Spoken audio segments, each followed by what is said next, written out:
तिलक के भीर या बियाहे के रेला सेतिया में सारे के टूटल पफेला।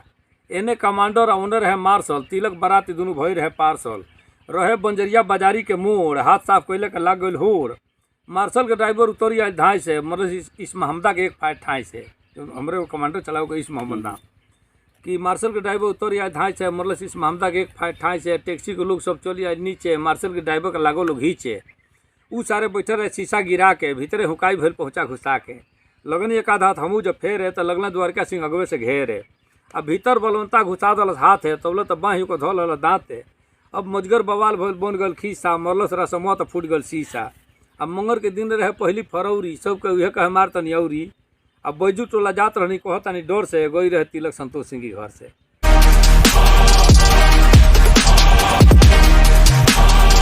नमस्कार मित्रों, मैं हूं संदीप कुमार तिवारी और आप देख रहे हैं पब्लिक हेल्प यूपी।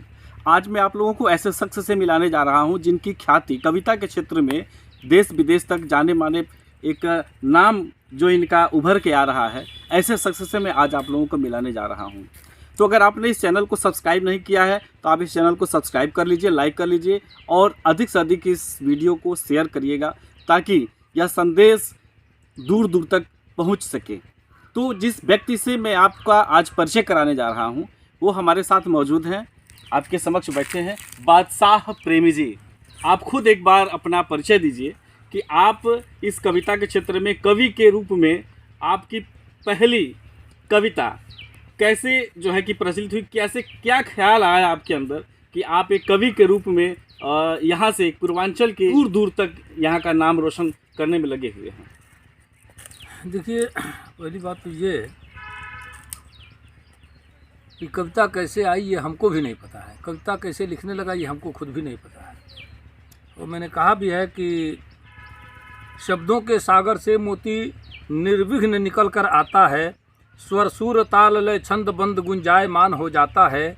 निज भाव समर्पित करता है जो वर्तमान में कवि कोई, मानव जीवन में सदियों तक इतिहास उसे दोहराता है। हमारे शास्त्रों में कहा गया है कि कबीर मनीषी प्रभु स्वयंभू। मैं सुना करता था, जाना करता था, लेकिन ये नहीं हमको पता था कि मैं जो लिख रहा हूँ, जो कर रहा हूँ, ये कविता ही है जी। मैं आपको बता दूँ, 1975 से मुझे ख्याल है कविता लिखने की ये प्रेरणा मेरे अंदर प्रकृति द्वारा समाहित हुई। और बाद उसके समझिए कि परिस्थितियाँ मेरे सामने जो भी आती गई, हर छोटी बड़ी परिस्थितियों का जिक्र हमने किया कविता के माध्यम से। बाद में लोगों ने बताया कि जो आप लिख रहे हैं, जो कह रहे हैं, ये कविता है, तो मुझको पता चला। पहली कविता आपकी कौन सी है? पहली कविता देखिए, हम बाबूजी, हमारे पिताजी जब जिंदा थे, बाबूजी हम लोग कहते हैं, चूँकि अब तो डैड हो गए हैं, हम लोग बाबूजी माई कह के बड़े हुए। भोजपुरी भाषी क्षेत्र से जुड़ा हूँ, तो बाबूजी का चिड़चिड़ापन जो है समझिए कि एक तौर से हमको कवि बना दिया, क्योंकि वो बड़े चिड़चिड़े व्यक्ति थे। हम विनोदी प्रवृत्ति के बचपन से ही हमारा विनोदी स्वभाव था, हंसते मुस्कुराते रहना, लोगों में रहना, समाज में रहना, और गाने बजाने का शौक़ समझिए कि बचपन से ही मेरे अंदर पैदाइशी गुण है। एक तौर से थोड़ी बहुत बाँसुरी भी बजा लेता हूँ, ढोलक झाल, नाल झाल, ये सब रखा हूँ। काफ़ी माहिर हैं आप इस क्षेत्र में। तो माहिर नहीं है, बल्कि कहिए कि जो भी है, मतलब मुझको कुछ कम नहीं लगता है। प्रकृति ने जो हमको दिया वो कम नहीं दिया है, बस यह मान के चला जाए। जो दिया प्रकृति ने बहुत कुछ दिया। मैं प्रतिदिन प्रकृति का आभार ज्ञापित करता हूँ, ईश्वर का आभार ज्ञापित करता हूँ कि आपने मुझको जो दिया वो अमूल्य दिया। अमूल्य इसलिए भी दिया कि आप अपनी व्यथा, मैंने सुना है लोगों से भी आपको शायद होगा, अपनी व्यथा या तो आप कोरे कागज़ पर कुछ लिख दीजिए कि मुझे आज ये कष्ट हुआ या पीड़ा हुई, या उसको कविता में ढाल दीजिए, या कहीं बैठ के रो लीजिए, या कहीं बैठ के हंस लीजिए। यही विधाएँ हैं जो अपने मन को आंतरिक शांति जो प्रदान करे। हम अपने मन को शांत करने के लिए कुछ हास्य व्यंग तो शुरू से ही करते ही थे। पिताजी को चिढ़ाने के लिए कुछ कुछ बातें जोड़ जोड़ के, कुछ दो पंक्तियों का संवाद जो है वो तुकबंदी करके हम लिख दिया करते थे। वो तुकबंदी आगे चलते चलते धीरे धीरे सवैया, घनाक्षरी, कुंडलियाँ, छंद का वो स्थान लेती गई। और कैसे लेती गई ये मुझको भी नहीं पता है। लिखने के बाद मुझे पता चला, कई लोग बताए, हम 7-8 कुंडलियाँ छंद लिखे उस समय जब मेरे पिताजी जिंदा थे। मुझे लगा कि 82-83 की बात मैं कर रहा हूँ। तो लोग बताए कि अरे यार तो बहुत बढ़िया कुंडलिया छंद है। मेरी कुंडलिया छंद क्या होता है जी? तो वो लोग बताए कुंडलिया छंद शुरू की का और अंत का ये मिलान होता है, ऐसे ऐसे दोहा, ऐसे ऐसे सोठा, ऐसे ऐसे करके ये होता है। बाद में पता, अब तो खैर उसका वो नहीं है, अब तो हम 10-12 प्रकार के छंदों में हम वो कविताएँ अपनी लिखे हैं, लेकिन उस समय ये ज्ञान हमको नहीं था। तो फिलहाल पिताजी को चिढ़ाने के लिए कुछ कुछ लिखा करते थे। बाद में जब वो नहीं रहे तो सांसारिक बातें हमारे सामने जो आई, विसंगतियाँ आई, जो भ्रांतियाँ आई, जो कुरीतियाँ आई, जो अंधविश्वास आया, जो भी मतलब हमने देखा उसको हमने एक कविता की शक्ल में उसको उतारा। जी जी जी। आपकी पहली कविता कौन सी आप सुनाना चाहेंगे? देखिए, पहली कविता तो वो सुनाना चाहता हूँ कि जो कविता के विषय में कविता है, जी हालांकि कई चैनलों से मैंने कहा भी है, इसको फिर से आपको दोहरा दे रहा हूँ। भोजपुरी की कविता है वो, कि हम के हई हम का हई साँचे बताई आपसे, उहे कहिले रात दिन सिखनी जे अपनी बाप से। बापे की गोदी जन्म भइल सगरो हमरी कविताई के, यही में आधा बखरा बा दूधो के हमरी माई के। हमरा ख्याल बा 5वा में हम पढ़त रहनी तहिया से, बाबूजी कहिए रे ससुरा, तो हम पूछब कहिया से। हमारे बाबूजी के ससुरा मामा दूगो बड़ा प्रसिद्ध गाड़ी रहे, बात बात में कहें कि हमरा ख्याल बा 5वा में हम पढ़त रहनी तहिया से, बाबूजी कहिए रे ससुरा, तो हम पूछब कहिया से। इतना सुनते बरमंडे पर पारा उनके नाचे लागी, वो लगी हैं हमके चुटियावे, हम जान तेज भागे लागी। दौड़ावे लगी हैं तब कहिए तो रुकबो मामा रह जइबो, हम तनकी भर रुक के कहब दौड़ो मत भय नहीं ढह जइबो। अब बाती के तुक ताल बैठे तब मन बढ़ी सीखे लगनी, आपन उनकर संवाद कुल एक एक लाइन लिखे लगनी। पहली कविता के जन्म हवे सन 1975 के, अपनी खेते में धो लिहले बाबूजी बकरी 76 के। भैया हमारे खेत आ 76 संजोग से आप बैठल नहीं हो तो जो धोत ना डबल आउ 76 उनके ना हो, और गाँव गुण हो 76 गुण। कि पहली कविता के जन्म हवे सन 1975 के, अपनी खेते में धो लिहले बाबूजी बकरी 76 के। वो बांध छान के ले अले हम खोल खाल हुलका दहनी, वो बांध छान के ले अले हम खोल खाल हुलका दहनी। वो हमरा के कविता दहले हम उनके कुछ ना दहनी। वो मार मार पूछे लगले काहे बकरी तक खोलले हो, खोलही के तोरा रहल हो तो काहे ना हमसे बोलले हो। हम कान पकड़ क्रिया खैनी अब ना पर पचरा में, माई हमके लुकवा लेली हौहा के अपनी अचरा में। हम परल परल सोचे लगनी तबले माथा चकरा गईल, आंसू बन के बिजली की तरह कविता कागज पर आ गईल। वो कविता लिख के देनी हम बाबूजी के धीरे से, तो यो खोजलें साझी ले हमरा का होत फजीरे से। राती के खाना खाते में मारे खातिर डंटा तनलें, माई बीचे में पड़ गई तब जाके वो कैसो मन लें। बाकिर जाते जाते कहलें अपनी करनी के फल फरबे, असली हमार शराब हुई तो जिंदगी भर इहे करबे। जब बाबूजी सरगे गई तब से ही सहज ज्ञान भइल, उन्हीं के दिहल शराब आज हमरा खातिर वरदान भइल। हम प्रेमी उनकी चरणन में अब श्रद्धा सुमन चढ़ाई ले, कविता कहले से पहले हम बाबूजी के गोहराई ले। ये मेरी सत्यता है मेरे कवि होने का। और पहली कविता जो मैंने लिखा वो लिखा यूँ कि बकरी परल बियाड़ में बाबा कैले शोर, चुकरो सुनकर टोला टपारी सगरो गोइल बिटोर। सगरो गोइल बिटोर कहे सबके सब बाउर, लाठी बकरी लेके बाबा चले कन्हाउर। 2 डंटा दम सही के उनका के पकड़ी, बिना कन्हाउर ले गई लेना छोड़िए बकरी। पहली बार हमने लिखा था तो बाबूजी सुने बड़े नाराज़ हुए। जी और उसके बाद धीरे धीरे धीरे धीरे धीरे धीरे उनके बाबूजी को लेकर के हम बहुत सारी कविताएं हमने लिखी। अब ये देखिए कि कमलापत तिवारी हमारे पिताजी का नाम था, और राजा तिवारी हमारे मझले चाचा थे, कैलाश तिवारी हमारे छोटे चाचा, 3 भाई लोग थे वो। ये आप हमारा ये खेत है जहाँ बैठे आप, बगीचा हमारा, और सामने बगल में बौली के जस्ट पार हमारे मझले चाचा का खेत है। तो उसमें जो ये चकबंदी के बाद जो नापी उपी लोग करवाए तो उसमें हमने लिखा कविता में कि कमलापत बाबा जब खेत न पौल है, राजदेव बाबू में 3 कट्ठा पौल है। वो बगल वाला खेत राजदेव राव के हो, खेत के डांड की जस्ट बात उतर वाला। कमलापत बाबा जब खेत न पौल है, राजदेव बाबू में 3 कट्ठा पौल है। सोखा जी खेत में निकल गए आधा, लेके जरी तल भाग गए राधा। कट्ठा भर खेत हंसराज पौल नारी, राजा बाबा पड़ गए लेके गुजार। राजा तिवारी हमारी बाबू बबुआ का नाम, चाचा का नाम। अच्छा। तो ये तरह से कविता में 50 कविता में हम बाबूजी का जिक्र कर खाली लिखी। जब बाबूजी ना रहने के बाद से अब दूसरा कौन बात ना मिले तो संसार के जो हमने बीच में जो गांव घर के आम कोई घटना घटता एक लेके हम कविता लिखना शुरू कर। जी जी जी। तो जैसा कि आप लोगों ने देखा कि इंसान धरती पे बहुत सारे हैं और ईश्वर ने हर व्यक्ति को किसी न किसी गुण के रूप में नवाजा है, लेकिन यह जो कला इनके पास है ये कला हमेशा हमेशा जीवंत रहेगा। इंसान रहे या न रहे, लेकिन इनकी जो कलाएं हैं, इनकी जो कविता हैं, वो पुस्तक के माध्यम से, और इनके जो गुण हैं वो गुण सदैव जो है कि विराजमान रहेगा। ये जब तक धरती रहेगी, जब तक चांद रहेगा, तब तक आपका नाम रहेगा, मैं ये कहूँगा। और मैं आपसे एक चीज़ और कहना चाहता हूँ कि माता पिताजी का आपके प्रति क्या रोल रहा? ये ऐसा प्रश्न कोई नहीं किया था, आपने किया है तो बता दूं।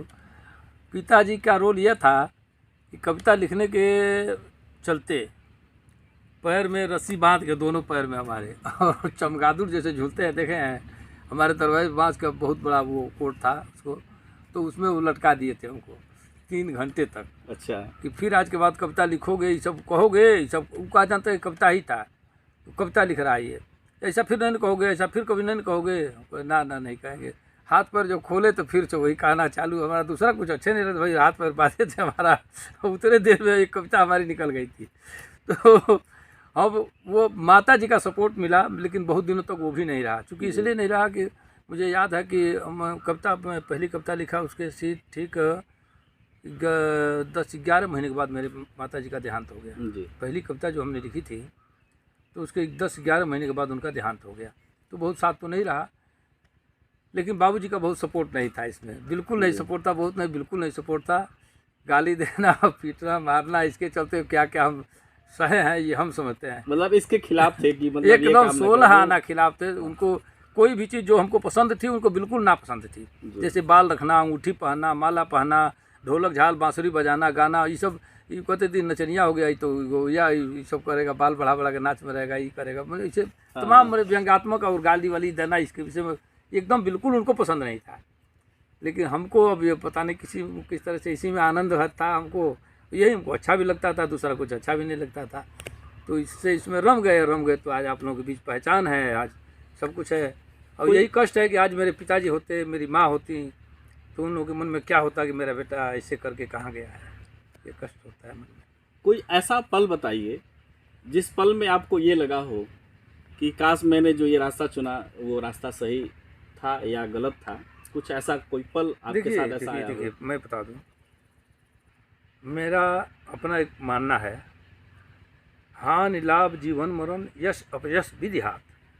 प्रकृति पहले ही से आपको यहाँ तैयार करके भेजती है कि आप जाओगे तो आपको यह करना है, इससे हट करके आप कुछ नहीं कर सकते हैं। आपको डीएम बनना है, प्रधानमंत्री बनना है, कवि बनना है, चोर बनना है, बेईमान बनना है, शराब, ये सारा कुछ प्रकृति द्वारा निर्धारित होता है। पहली बात मैं इस पर विश्वास करता हूँ। दूसरी बात ये, मुझको पूर्ण विश्वास था कि जो मैं आज कर रहा हूँ, आज नहीं तो कल उभर के जब समाज के सामने आएगा तो लगेगा कि ये आदमी तो बहुत अद्भुत कर रहा है। आप भोजपुरी के बहुत सारे कवियों को, सैकड़ों हजारों कवियों को आप सुने होंगे, और मैं दावे के साथ कहता हूँ कि इन सारे लोगों से पैटर्न बदला हमने, अलग एक पैटर्न हमने बनाया, भोजपुरी को एक नया आयाम हमने दिया। जो भोजपुरी सुनने से लोग कतराते थे, आज मेरी कविताएं मैं चैलेंज करता हूँ। हजारों वीडियो हमारे हैं यूट्यूब पर, भाषा प्रेमी आप देखिए फेसबुक यूट्यूब पर हमारे हैं। जी। लेकिन वो कोई भी कविता नहीं जहाँ एक साथ बाप बेटी बैठ कर नहीं सुन सके, भाई बहन नहीं बैठ कर नहीं सुन सके, माँ बाप बैठ कर नहीं सुन सकें, ऐसी कविताएं हमने कही। सामाजिक जो एक पारिवारिक जो माहौल हमारा है, इसमें बैठ कर के सुन सके आप।